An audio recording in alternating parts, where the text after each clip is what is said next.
Hello, good afternoon. Thank you for joining me. I was worried. When I first came in, there was 2 people here. And I was like, my first line has to be like, thank you both for coming. And now there's more. It's good. It's still like being in school, though. Like there's no one in the front row. Nobody wants to sit near the teacher. It's the same. Or, it's like the cinema. Nobody wants to sit in the front row. You get like mechanic's neck. Anyway, hi. So, yes, the title of the presentation, Gaslit Generation. I want to talk about artificial intelligence and the impact that that will have on disinformation campaigns and what that means for our concept of truth and democracy today.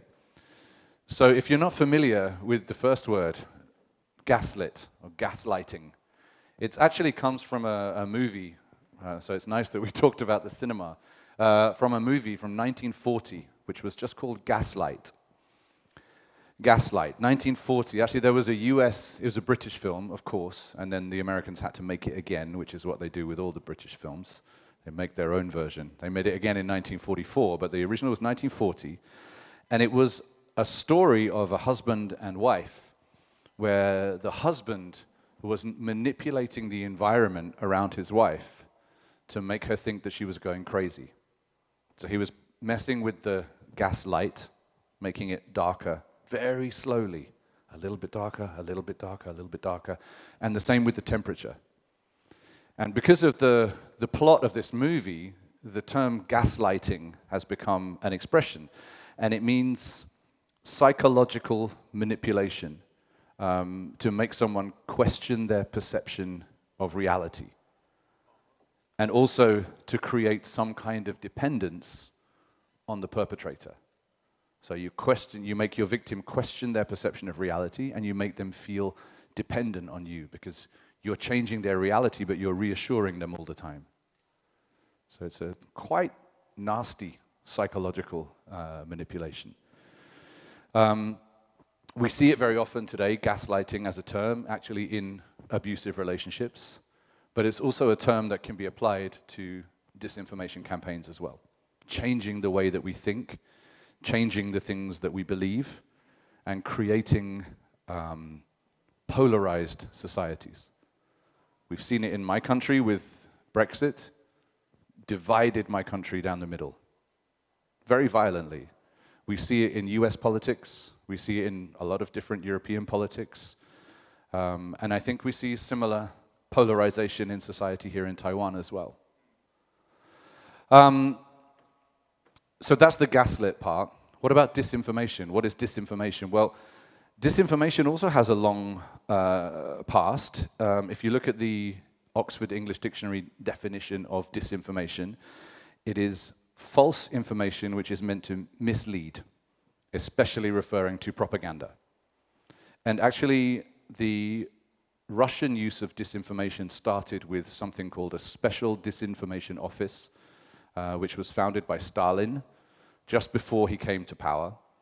And it was formalized as a Russian tool of manipulation of the population. And it was even defined in the Great Soviet Encyclopedia back in 1952 as information designed to control the population. And it has remained a part of the Russian information space ever since. What you're seeing on the screen here, well, the big word is the Russian word for disinformation, which is Disinformation.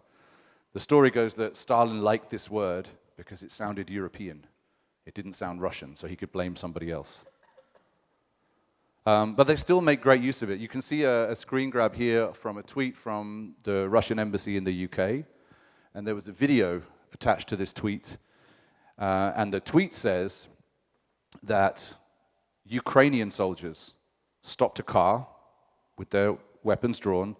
They stopped the car. When they discovered that the driver was a Muslim, they pulled her out of the car, they abused her, they shot their guns, they scared her child, and it was a terrible story. When you begin to use open source intelligence on the video, it became very quickly clear that actually this video was filmed behind the Russian lines. There was no way that this could be Ukrainian soldiers because it was filmed in Russian-controlled territory. The whole thing was staged, they were in uniforms, Ukrainian uniforms, and the whole thing is a disinformation operation. But it's given credibility when it's tweeted out by something like an official Russian embassy. And this is just one example.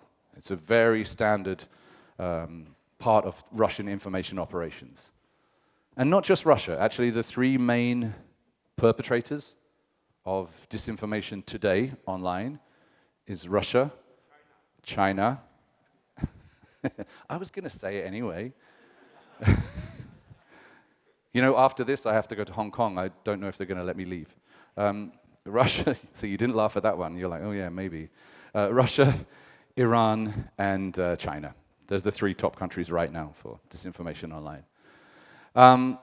So I think when I say that the greatest struggle that faces humanity for the next 10 years is the struggle to tell fact from fiction or reality from fantasy. Some people push back and they're like, no, what about climate change? Or what about this other thing that I'm really concerned about? What about these other huge problems? Well, actually, this underlies all of that.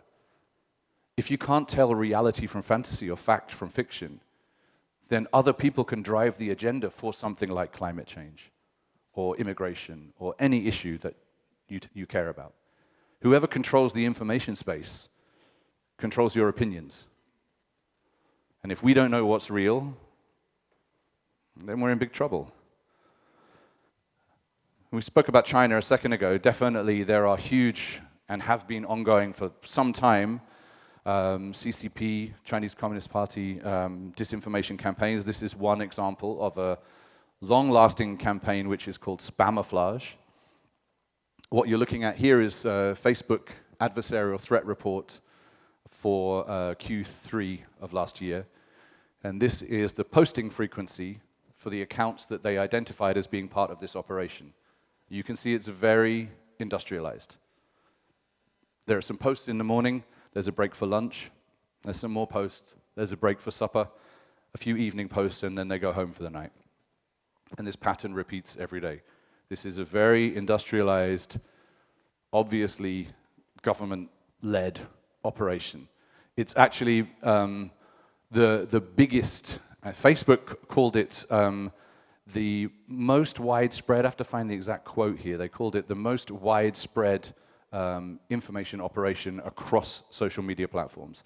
It's been operating since at least 2017, targeting Taiwan, targeting the UK, US, Australia, and Japan. Sending positive messages about China, but also more recently, China has been kind of learning from the Russian playbook. So Chinese disinformation for a long time wanted to make you feel good about China. It was kind of positive messaging. But they're learning now from Russia, and it's changing a bit. They want you to fear China, which was never a sentiment that they wanted before. Definitely something that Russia does. Obviously, spamouflage has been ongoing for a long time across platform. They use Facebook, they use LinkedIn, Twitter, Snapchat, TikTok, Reddit, Quora, name the platform, spamouflage is there. It's a very cross-platform attack. There is a newer campaign which has been called Dragon Bridge, which is another CCP operation, specifically targeting the upcoming US elections to change public opinion, to change public mood. And they've also been seen directly targeting enterprises who are seen as competitive to Chinese interests. So, for example, there was a rare earth mining company that was specifically targeted with disinformation. Yeah, as well, TSMC. Anyone seen as contrary to Chinese interests. And very recently, at the beginning of this year, we saw, obviously, activity in Taiwan around your elections, trying to shape public opinion, change the vote. When outcomes are so close, changing just a few minds can have a big impact. Some examples of Chinese disinformation campaigns about the US building chemical weapons facilities in Taiwan and wanting to take blood samples from every Taiwanese citizen so they could create a biological weapon that would only target Chinese people. We've seen disinformation promoting a US origin for COVID, for coronavirus, countering the Wuhan theory.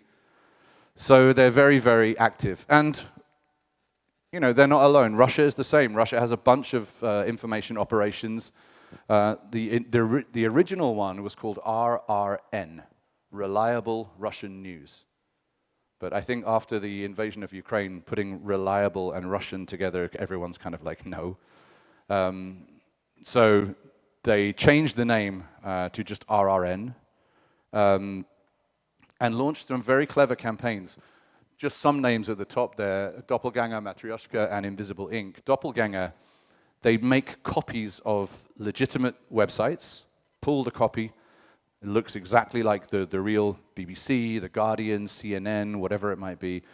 Usually they're doing typo squatting on the domain, so a domain that looks almost correct or looks correct to you. When you click on anything outside the story, you go to the real website, so you feel like you're on the real website, but it's not. It's disinformation, it's just doppelganger websites. They use geo-targeting, so if the IP comes from Germany, you'll only see the German story, for example. It's a very technical, very widespread, relatively successful disinformation campaign. You see them then being posted on social networks and being reshared on social networks as true news stories. Matryoshka, as a campaign, was specifically targeted at Alexei Navalny's wife, and now widow, the wife of Navalny who was killed in Russia recently. So one single campaign just to discredit her. She got her own campaign all by herself. And then very recently, we've seen them switch tactics, which is the Invisible Ink campaign. Instead of simply having a whole load of bot accounts on social networks posting the same content, which makes it very easy for the platform to detect information operations, right? So now they have maybe 1, 2, 3 accounts that will post the fake content, and then other accounts will simply quote tweet in a reply that URL on another thread. So they hijack the audience of that thread, and it makes it very difficult for the platform to detect the accounts that are posting the content because it's a quote tweet. So it's much more difficult for the platform to pick it up, which is why they called the campaign Invisible Ink. So I'll give you an idea of how the information flows in a current Russian campaign. Looks very much like this. It will start quite often with an eyewitness story. In many cases, we've seen a video, for example, posted on YouTube that is not in English. This is a very critical point. The video has to be from an eyewitness in a native language of somewhere else, let's say Egypt, right? So there's an Egyptian guy, this eyewitness video of this thing that he saw, posts it on YouTube. It gets picked up by local language news resources. Some of them we see using Russian-generated content regularly. Some of them just pick it up because it looks like news. But it becomes news locally, in local language. And then one of the doppelganger sites will pick up and say, hey, we found this being reported in Egypt. Nothing to do with Russia. It's an Egyptian story. Look, here's Egyptian news coverage of this story. But they post in English. So the doppelganger story is in English. This is now when it appears in English. And then they amplify that message through doppelganger sites and social media accounts, and then rely on more organic, natural spread. But it's a story that they don't look like they're connected with, and which looks like it's credible because it has local language news coverage before the English language story gets published. So it's a very mature ecosystem. So I said this is about AI and disinformation. So why AI? Why now? Well, I think we all witnessed the explosion of the LLMs, the GPT models, and we, of course, had GPT 4.0 yesterday, so we can see how fast this is developing. It's an incredible speed of iteration and development. But why now? Because AI relies on 3 things to be effective. It relies on large volumes of data, it relies on processing power, and it relies on effective algorithms. If we have these 3 things, we have powerful AI. Well, that's the world we live in today, right? Large volumes of data, that's pretty simple. We've generated all of that ourselves and given it to the world for nothing.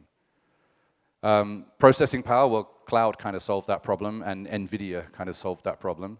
Processing power is at unforeseen levels right now.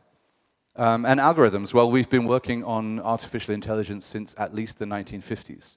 Marvin Minsky in 1956, I think, was one of the very first, like the godfather of AI. So we have that. And we live in a world where it's easy, it's accessible, it's simple. So we see content already being published online and being circulated as real. I'm sure you're familiar with some of these images, like Donald Trump being arrested, like the Pope in a puffer. I mean, people went crazy for this one. Like, everybody thought this was real. I mean, have a look at the hands, though. Always look at the hands. Although even the hands are getting better now. But yeah, the Pope in a puffer. But even when these things are distributed as fake, they still get circulated as real. So even when Julian Assange was being brought back to court for his extradition hearing, this image was circulated. You can see, I think it has a watermark across the image. It was circulated as fake. It was reported as true. We want to believe. It's like the X-Files, right? We want to believe this stuff. Entirely AI generated. And of course, Elon Musk with his robot brides. There was a whole series of Elon and the robots. They look pretty convincing, I think. But we accept and we redistribute this information. So AI is already out there, and it's already a part of disinformation campaigns. The tweet on the left, this was posted on the day of the Hamas incursion into Israel, that apparently Joe Biden was in Israel in the war room discussing tactics. Of course, that didn't happen. And this guy used a voice clone of Joe Biden. He's actually a Democrat, so he's in Joe Biden's party, but he wanted his Democratic candidate to win the local election, not the one that was expected to win. So he used a voice clone of Joe Biden to make a bunch of robocalls telling people who to vote for. He said he did it as a test. I don't think that's going to stand up in court. And we see also deep fake content. So these are some video examples of deep fakery that's masquerading as news. Here's the first one. With an extremely heavy heart that I must announce that the New York District Attorney's Office, after an extensive, thorough investigation, has decided to drop all charges against Donald Trump. Further, I hereby resign from my position as the District Attorney of New York. Distributed as real. All charges dropped against Donald Trump. I don't know why he's still in court. They've dropped all the charges. It's crazy. This one is very clearly a piece of Russian disinformation. I don't know if you know or remember, Snoop Dogg was very public that he was giving up smoking weed. You remember that? It was like Snoop Dogg said, I'm not going to do drugs anymore. Look at the faces on the billboard in the campaign. This one.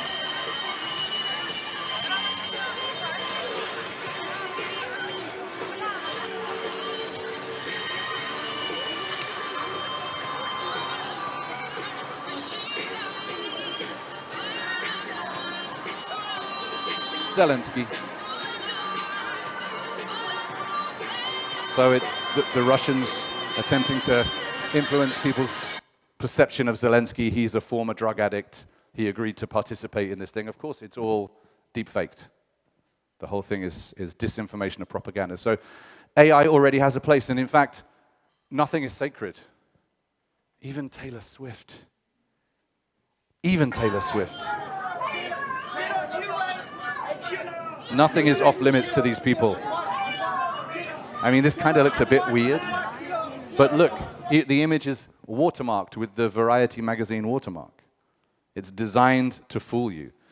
So the Center for Security and Emerging Technology in the US came up with this thing called the Rich Data Pyramid, which is an incredible representation of how disinformation operations work, the different stages.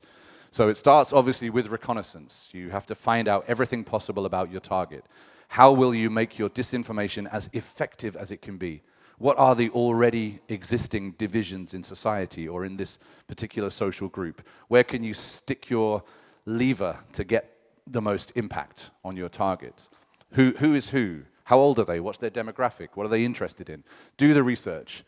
build the infrastructure, mostly on social networks, create the accounts in advance, create your content, whether that's images, videos, text, whatever it might be, the doppelganger websites, the whole campaign, and then deploy your disinformation across the infrastructure.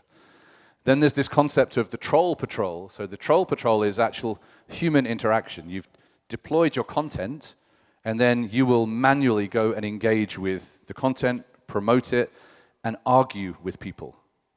Make people angry, poke them with sticks, digital sticks, and make them angry, make people talk about stuff. That's troll patrol. And then at the top of the pyramid, obviously, is actualization, making a difference, making a change. The change that disinformation isn't just for fun. Disinformation has a purpose. It wants you to think differently, do different things, act a different way, vote a different way.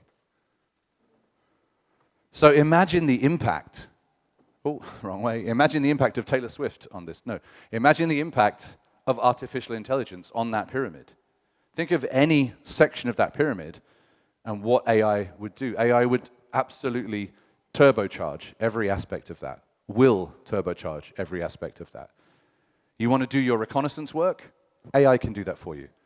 AI can ingest much more data than you can and analyze, do sentiment analysis, find out what's going on in a given society, population, how to craft the message for you, create the videos, create the images. AI can create your army of persona on social networks. You want to run a Twitter botnet?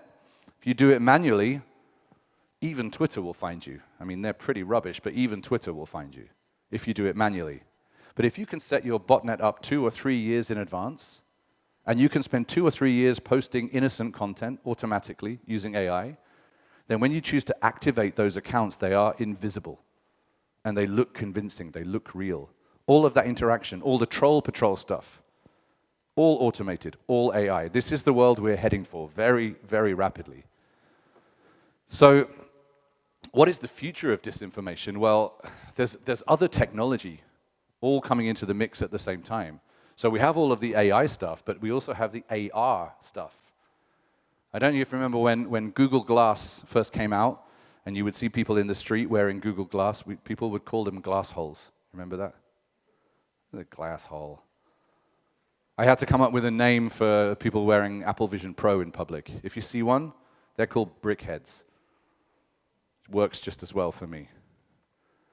But that's the world we're heading for this AR world. So for the first time, the internet is not something apart. It's not something discrete.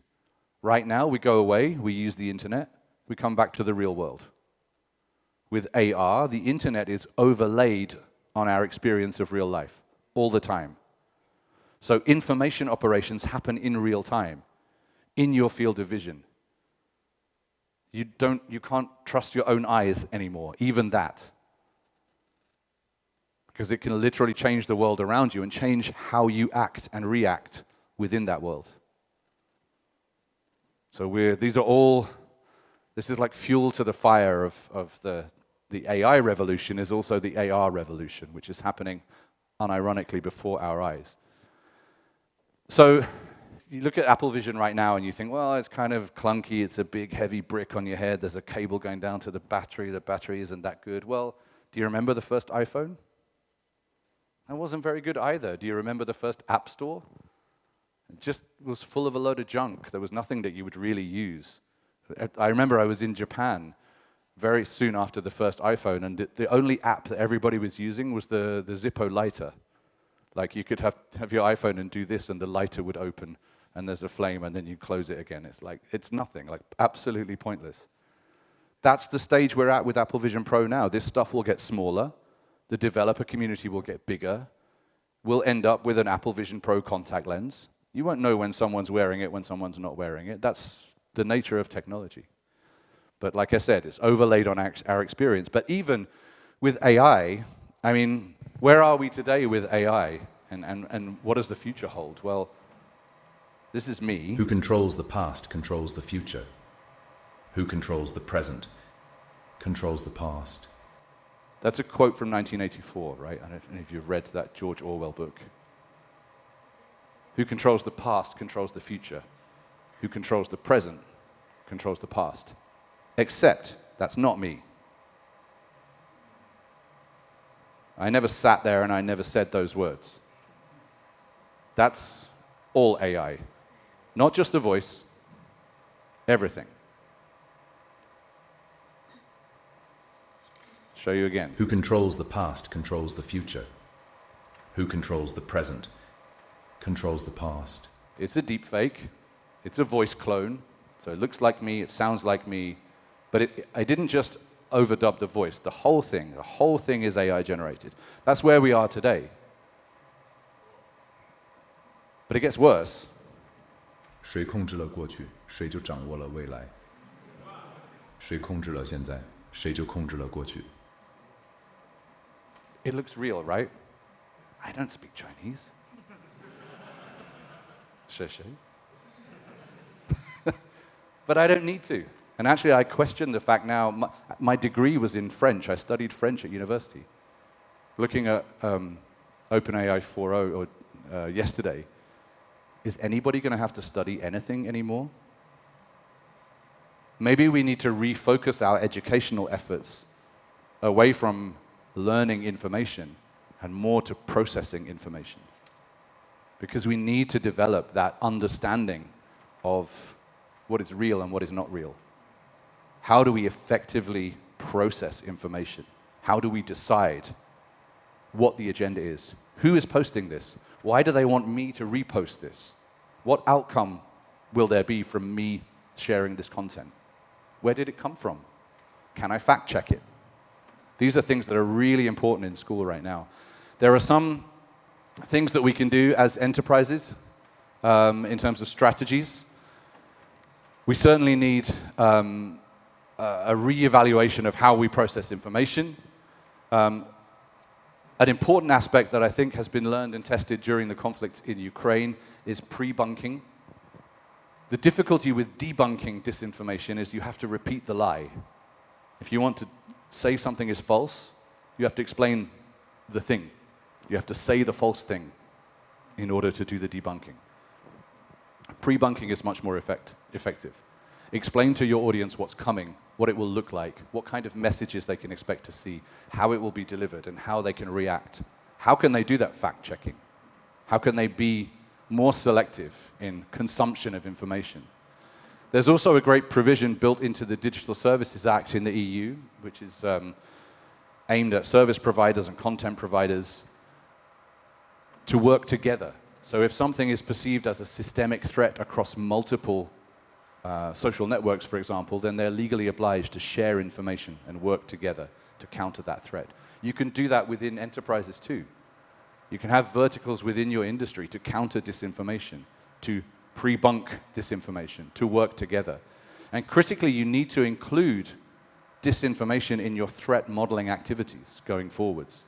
It's not just about someone breaking into your enterprise and installing ransomware or stealing data, pre-positioning for attacks. It's also about disinformation. This is rapidly becoming a standard part of a threat actor's repertoire.